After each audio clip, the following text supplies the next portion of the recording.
and gentlemen, please acknowledge all of our medalists.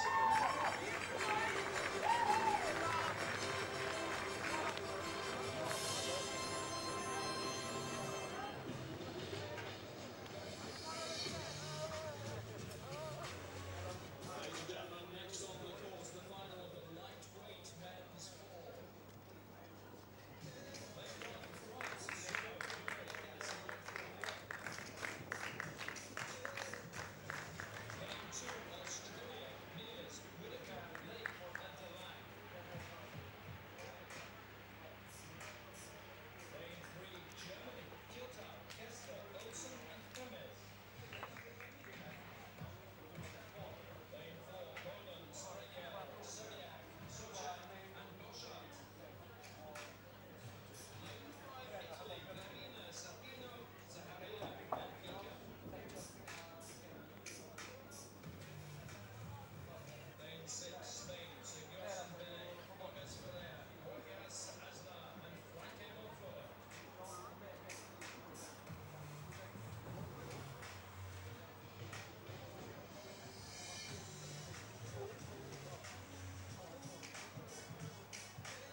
Jūsų ekranuose lengvasvorių keturviečių varžybos Trakuose vykstančiame pasaulio jaunimo čempionate ir štai šioje distancijoje favoritais turbūt turėtume vadinti italus, ir todėl, kad tai yra lengvasvoriai italai ir todėl, kad jie turi savo gretose titulą ginantį čempioną. Taip, įrininkas yra pernai metų čempionas. Mateo Pinka. Ir kol kas nuo starto italai iš karto pasileido į priekį. Vienintelė, ko gero, komanda, kuri metė iššūkį per pirmuosius 500 metrų, yra Ispanija. Pralaimėjusi tik 40 sekundės dalis. Žvilgtelėsime, kokia situacija yra. Įveikus kilometrą, italai priekyje ir priekyje įtikinamai. Jau įtikinamai, taip, jau jie. Sekundė ir 70. Tiek ispanai atsilieka, treti lenkai. Pirmuoju taku čia Prancūzija, Liudovikas Siro, Klemanas Diure, Gijomas Kasas, Teofilis Onfrua. Antrasis takas Australija, Tomasas Mirsas, Timoti Vidikombas, Šonas Leikas, Deividas Delangas. Trečiasis takas Vokietija, Jonasas Kiltau, Svenas Kessleris, Jenikas Olsonas, Konstantinas Jermezas. Lenkija 4. takas Lukašas Špregelis, Rafalas Servekas, Danielis Sobčiakas, Przemyslavas Borkartas. Italija 5. takas Gvido Gravina, Gianluca Sapino, Petru Zacharija ir Mateo Pinka, bei Ispanija Danielis Sigurjorsonas, Jose Gomesas Ferija, Patricio Rochasas, Markas Franke. Tai yra 6. takas ir tai yra kol kas antroji pozicija. Čia italai, jeigu laimi šią distanciją, jie išsiveržia į priekį pagal laimėto aukso medalių skaičių šiame čempionate. Tai būtų 3. Italijos komandos pergalė. Taip, bet žvelgiant toliau, lengvasvorių vis mažėja. Ir tai reiškia, kad šansų jiems vis mažiau. Taip. Nedažnai matome kitose klasėse, nelengvasvorių klasėse, italus finaluose, juolab kovojančius dėl aukščiausių vietų. Na, vat, matom, Lenkijos atstovai tikrai nusiteikia ryžtingai. Mūsų kaimynai turi gana pajėgią komandą tarp suaugusių lengvasvorių keturvietį. Ir matyt, tai yra didelis stimulas jauniesiems sportininkams siekti panašių rezultatų. Treti Lenkai, o per štai šiuos 500 metrų, per trečiąjį distancijos ketvirtį, italai savo persvaros prieš ispanus nepadidino. Lieka tos pačios 1,5 sekundės ir tai ko gero reiškia, kad ispanų nenurašome jokių būdų. Ne, dar tikrai vyks tarp šių dviejų komandų labai intensyvi kova. Matome, italai važiuoja didesniu tempu, bet kaip ir kažkada tai esu minėjęs, kad dar didesnis tempas tai nereiškia didesnį greitį. Na ir vat artėja jau lieka apie 300 metrų komandom. Italai čia.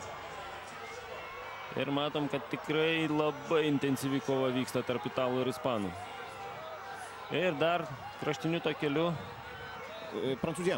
Taip, bando įsivelti iš jų. Visą laiką buvo 4. vietoje, visą laiką buvo už Lenkų nugarų, tačiau pasiliko parako lemiamą šūvį. Taip.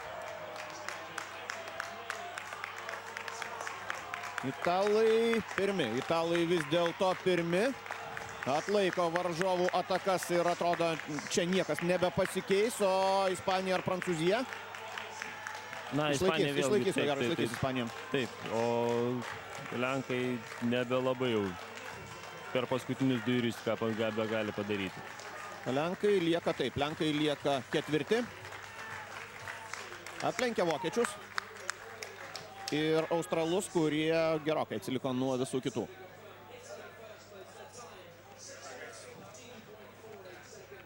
Na vėlgi matome, kad priekyje pietiečiai.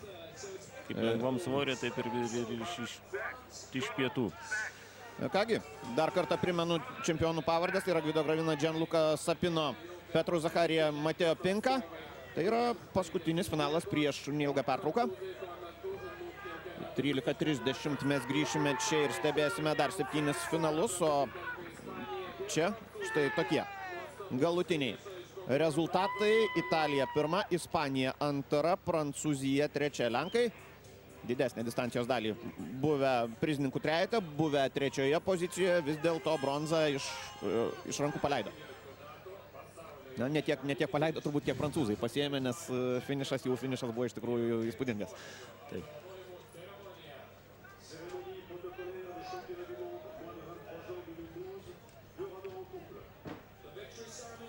Dar kartą startas ir netrukus apdovanojimo ceremonija, kurioje, na, teoriškai galėjo būti Lietuvos komanda, tačiau, aišku, ir tai, kas yra padaryta, yra labai daug.